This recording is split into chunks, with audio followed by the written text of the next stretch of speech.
खाल ओढ़े हुए थे ना, असली सेब तो सामने खड़े हैं।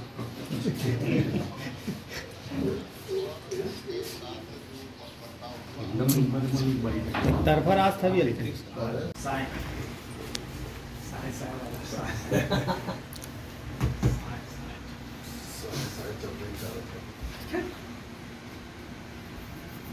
मेरा क्या लगा बाहर कहीं चर्चा करना है? हैं? 5 साल 10 साल 15 साल जिसके लिए लड़ाई लड़ा यार, हमने कहा भूपेश भैया जिंदाबाद, क्या नहीं काम किया, हमने अपना सर्वनाश कर दिया यार। करोड़ों रुपये इस व्यक्ति के लिए हमने खर्चा किया अपने घर। कोई कह दे कि हमने किसी से 1 रुपया चंदा लिया, हमने इन्होंने हमको दिया कुछ नहीं, आज दे रहे हैं तो सिर्फ हमको स्लीपर सेल कह रहे हैं, कार्यकर्ताओं को स्लीपर सेल कह रहे हैं। बात की मुझको कैसी थी आदमी की मतलब एक आध बार ही मुलाकात हुई नकली सेब से।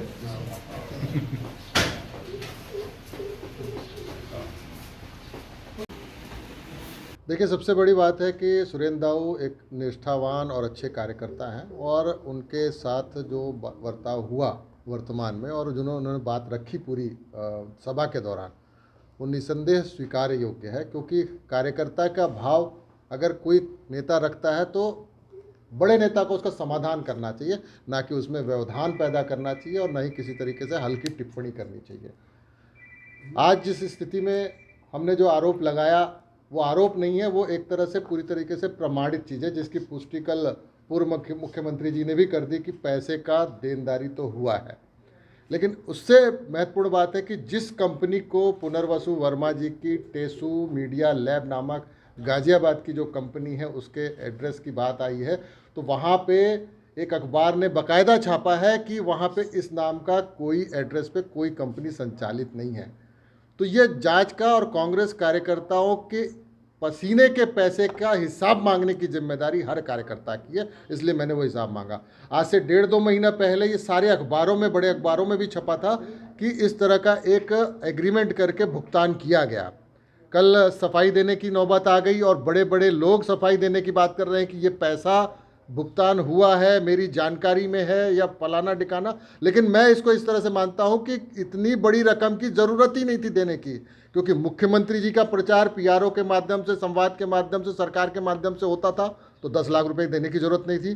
6 लाख रुपए आईएनसी का होता था, तो उसके लिए हमारे पास मीडिया सेल है, जयवर्धन बिस्सा जी हैं और बहुत सारी टीम है, वो करते हैं, तो वो 6 लाख भी देने की ज़रूरत नहीं थी। और 3 लाख रुपए मोहन मरकाम जी उस समय प्रदेश अध्यक्ष थे, उनके प्रचार के लिए देना पड़ रहा था, तो उसका कोई काम ही नहीं हो रहा था, पैसे दे दिए गए थे। मुझे तो नहीं दिखा एक बार भी, इतने दिन तक मैं महामंत्री 4 साल रहा और इसी राजनांदगांव का प्रभारी रहा। तो आप भी देखेंगे, आप भी मीडिया से जुड़े हुए, कि कहीं भी उस 3 लाख के एवज में कोई काम नहीं दिखा।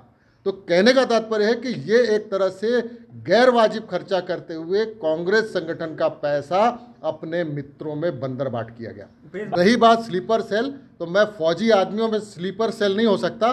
मैं भले सुसाइड बॉम्ब खुद हो सकता हूं, लेकिन स्लीपर सेल नहीं हो सकता, और ना ही सुरेंद्र दाऊ हो सकते हैं। हम अपने ऊपर बम बांध के फट सकते हैं, एक फौजी जब ज़रूरत आती है तो अपने देश के लिए मर मिटता है, लेकिन हम अपनी पार्टी के लिए उस तरह से करने को तैयार है, लेकिन स्लीपर सेल नहीं हो सकते। और दूसरी बात, अगर स्लीपर सेल की बात आ रही है तो उनके इर्द गिर्द उनके बहुत सारे साथी पूरे प्रदेश में स्लीपर सेल बन के कांग्रेस को नुकसान पहुंचा रहे हैं, और ये स्लीपर सेल बहुत घातक है। इसलिए प्रदेश अध्यक्ष जी और राष्ट्रीय नेतृत्व से मेरा अनुरोध है कि ऐसे स्लीपर सेल जो उनके साथ है उन्हें चिन्हित करके पार्टी से बाहर करें। अभी कांग्रेस में ही रहेंगे।